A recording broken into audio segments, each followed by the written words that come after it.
Thank you to our witnesses for their testimony. I wanted to ask a question about competitiveness. Mr. Greer, you brought it up in your comments. When we open up our markets, whether we are able to succeed in accessing new customers and new markets often depends on whether we remain competitive. There are obviously global forces at work with respect to why labor costs or input costs are different around the world. Some of those are not within our control. But many of the issues that affect competitiveness in Canada are within our control, and in fact, I would suggest the government is often the worst enemy of industry with respect to our own competitiveness.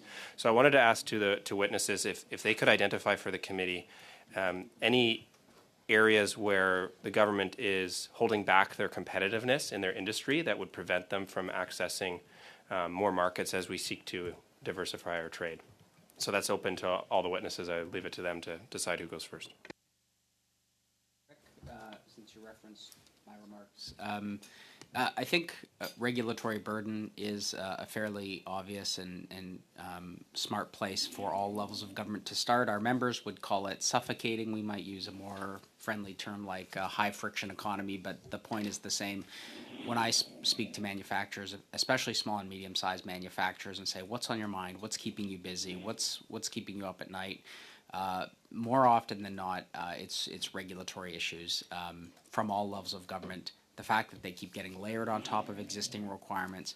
Nobody really takes responsibility, any department, agency, or regulator at any level of government to say, what are we adding this to? What are we adding this on top of? We're making a narrow calculation on a narrow rule as opposed to consider the broader operating context. So, there's a range of other issues certainly around infrastructure connectivity, certainly tax competitiveness and tax simplicity, but regulatory reform is, I think, where we see the greatest opportunity, and not just around sort of permitting and major project approvals, although that is very important, but regulatory reform that touches on the entirety of the Canadian economy and focuses on freeing up manufacturers to do what they do best, which is compete globally for market share.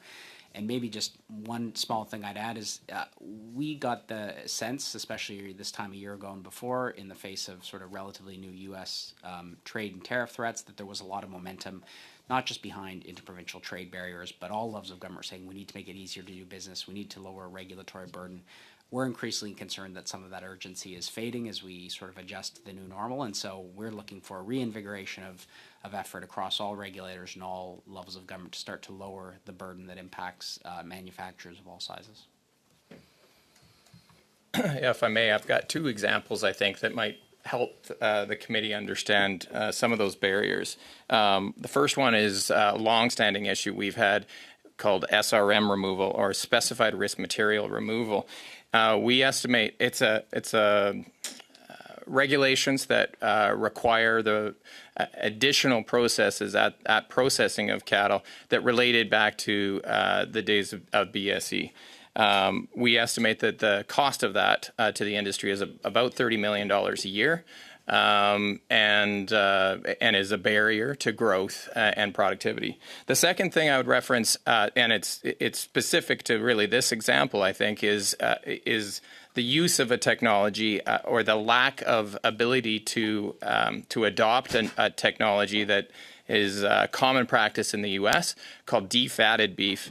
There is the technology allows us to shift the proportion of fat to protein by using a mechanical process and separating it. It would have a material impact on the amount of imported lean trimmings, which is largely what Canada is importing right now when we're at our lowest portion of the beef cycle. And so given that that's a barrier to being able to get CFIA approval for it, I would reference that as having a significant cost.